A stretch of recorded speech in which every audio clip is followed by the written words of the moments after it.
go, you can watch me. I scan.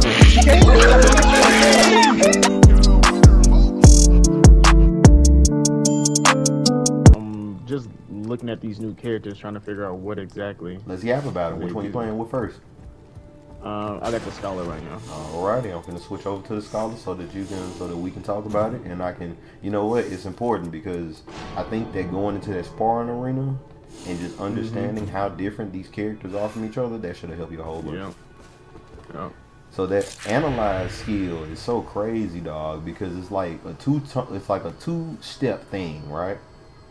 And in that, when your screen goes all reticle mode, you have essentially one of two options. You can either buff yourself or debuff the enemy, right? Depending on how much of the circle is filled, if you debuff the enemy by casting it on L2, they not only take more damage, but I think they deal more damage as well. Oh. And it's very crazy because if you went back into analyze mode, the more the circle gets filled, and then you buff yourself and also allies, then you put a shield around your little body, you know, like a immediate little parry shield by pushing R2.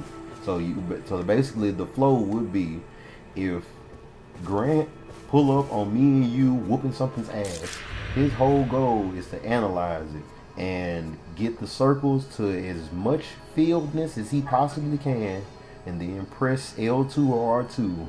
R2 if he getting his ass whooped as well, but L2 if he got some space and he can do a little something from way back when, because you know the Scholar, you know, he a mage and he a debuff mage, so you'll be surprised. Not supposed to be in the fight for real. Sometimes you can take a good one hitter and that'll be your ass. But go ahead, switch over to the Scholar, Grant, so you can get some practice on that. I was just done trying out the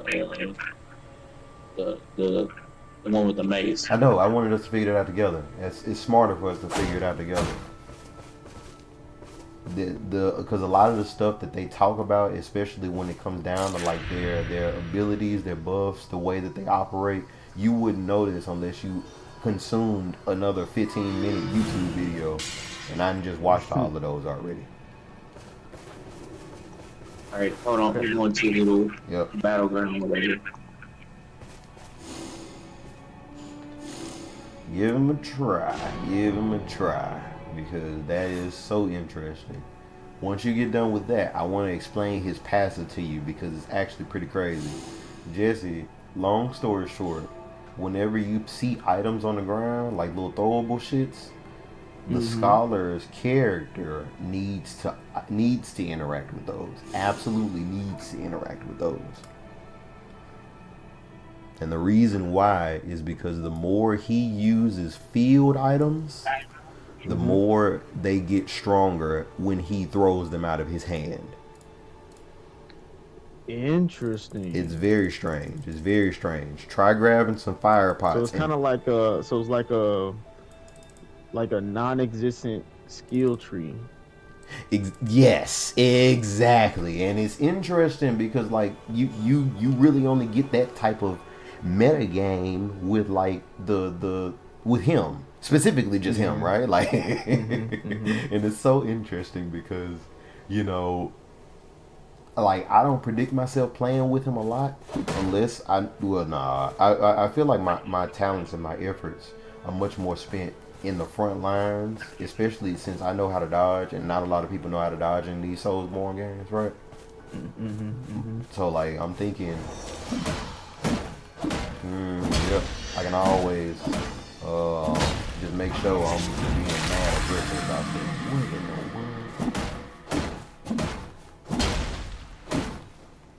world? Interesting. So the ultimate art is like a shockwave?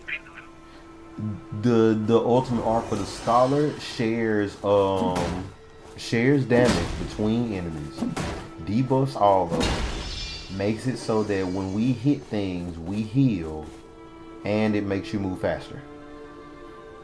What about the The analyze. So that's why it's so important for you. But when you are playing as the scholar, basically you kind of got like this meta game that you kind of want to play between doing stuff. You know how like when you're playing with a spellcaster, you know you really want to sit back and cast spells, right? He comes with his own, and this clock mode is so crazy because they give you like a charging meter that charges faster based on how close you are to the thing and how many people are on your screen at a time anyways, right? The closer it gets to 100%, the better the buff is. There are 3 stages of each buff. 3 stages of both the L2 and the R2. You push R2, you put a parryable shield around yourself for like maybe a split second, but also you increase your own stamina regen, your damage, and same thing for all the teammates. So like you want to push R2 whenever you see a bunch of us in your clock as well. You know what I'm talking about? Yeah. So same thing with L2, where it's like you want to debuff the enemy. Closer to 100% the better, but if you wait all the way to 100, you get that L2 and you can see the crazy debuff on them. They already dealing less attack damage, but also I think it's the little splash damage that deal whenever you like attack somebody like that too. It's weird. And naturally, that ultimate links everything and also debuffs stuff and debuffs people. And buffs your people. So, it's interesting. It's very interesting. Once you understand that, Grant, run over to that box on your left and touch that consumables tab. Grab a bunch of magic pots. Just a bunch of magic pots so that I can definitely show you that too. And you'll see it. 'Cause this is some crazy shit, actually. So, by every one of the scholars, let me move Jessie so I can go ahead and describe that. So by every single one of the scholars items, you'll see like a little bitty square, and it basically represents the category that item belongs to.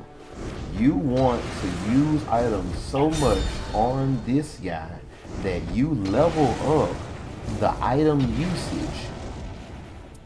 And every time you do that, when you do, you get better functionality out of your items. So like right now, you can see I've leveled up my item handling for my pots to purple, right? Yeah. This lightning pot, now when I throw the pot, it hits them again with a random lightning bolt. That shit's crazy. Or like a fire pot, whereas normally, that bad baby just explode, right? It leaves fire on the ground.